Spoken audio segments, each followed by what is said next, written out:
What's up, everybody? It's C4 Platinum, back with another video. Can you spot the difference between these two? One's a repro, one's not.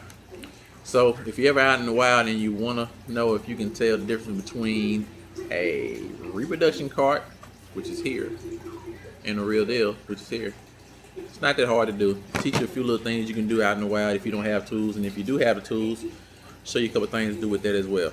So let's get right into it. First thing you want to do is check out the cart.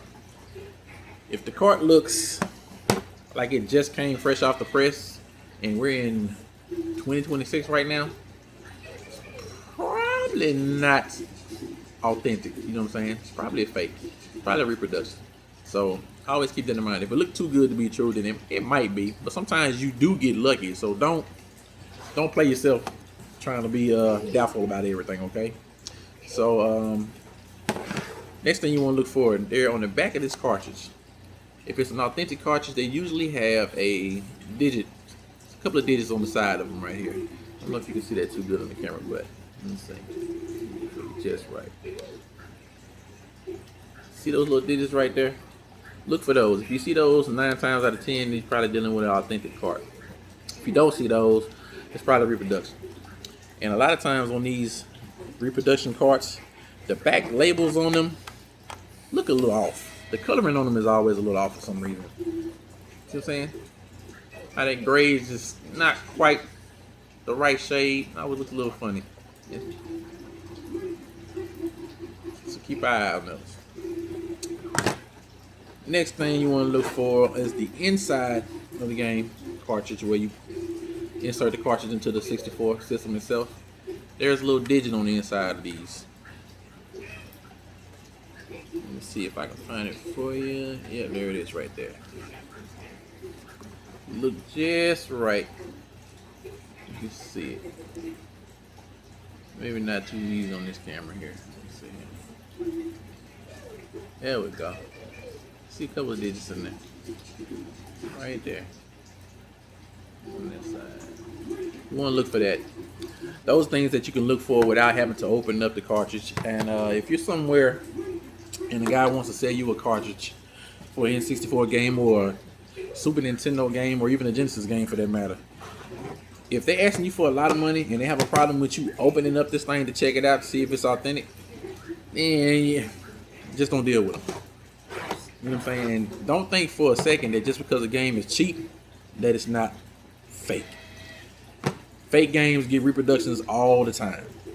You know what I'm saying? So just keep an eye on them. So things you want to look for and things you want to have if you want to be doing this seriously, trying to be a collector or something like that, which I don't consider myself to be a collector because, you know, I don't follow some of the rules that they play, that they play by. So yeah, I just have a game library.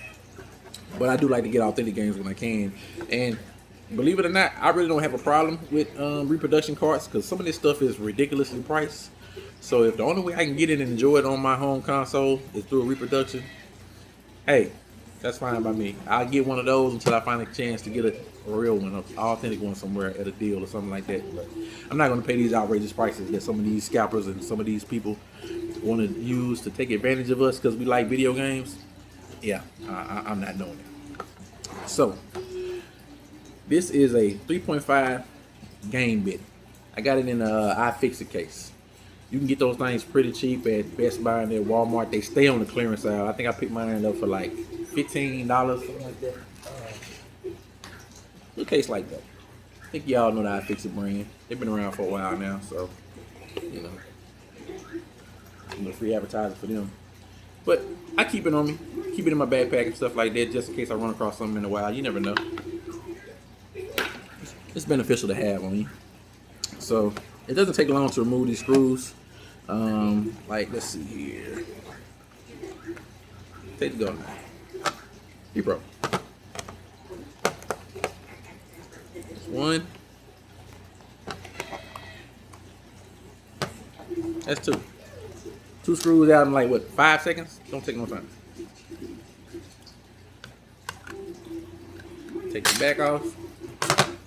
First thing you want to do, 9 times out of 10, if it's an authentic cart, if you look in here, you can see the words Nintendo in there. If you don't, It's probably a fake. 9 times out of 10 it's fake. So what I mean by that is, let's see. I don't know if you can see that in there. Let's see.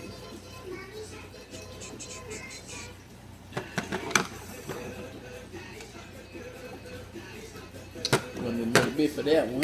Let's see. But normally, like I said, you can see the words Nintendo in there through the little hole. Sometimes people will take advantage of you and swap out the backs on some of these games with cheaper games like Madden or something like that. Some of the sport games that, you know, a lot of these collectors don't like, so they'll swap them out for you and use their backs to fool you. So keep in mind of that. So even if you do see those digits on the outside, it's a possibility that those could also still be fake on the inside. So keeping this on you is not that hard to do.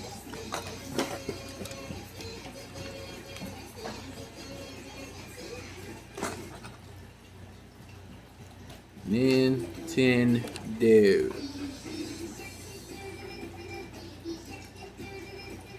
And of course you don't want to focus in on it when you need you to, but you should be able to see that. And a lot of times these repro carts, the chips they use are just, some of them are outrageous looking, like compared to a real game. Let me see here. I'll show you what I'm talking about. Let me see.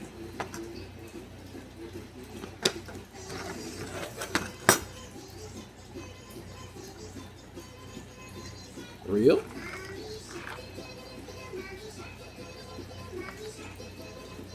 Reproduction. A lot going on in there. So keep that in mind, make a mental note of it. Keep this video in your playlist if you're out and about, you need something to look at real quick, you know what I'm saying? Trying to think of a few other things that might help you out in a while. Let's see here. A lot of times the board colors in these games are off. Like they look, it's kind of hard to tell. Let me see. You see the shading on that? It's different. This light colored board here is a repro. Why they do that, I have no idea, but it's pretty common for them. They always look a little, like, I guess for lack of a better word, they always look a little brand new. It's my son running around. But yeah, keep your eye out for that. So if you see one of those and it looks a little funny, just keep an eye out for it. Keep your tool on you and check them out. You know what I'm saying? And that's just a few little tips you can use. And got any questions about it, just let me know. Hit me up in the bottom. And keep an eye out for our next giveaway. I appreciate you guys' time. And hey, those are some tips that you can use to make sure that you don't get ripped off or, you know, just not be up to snuff on what's going on out there. Appreciate you guys for checking out the channel, man.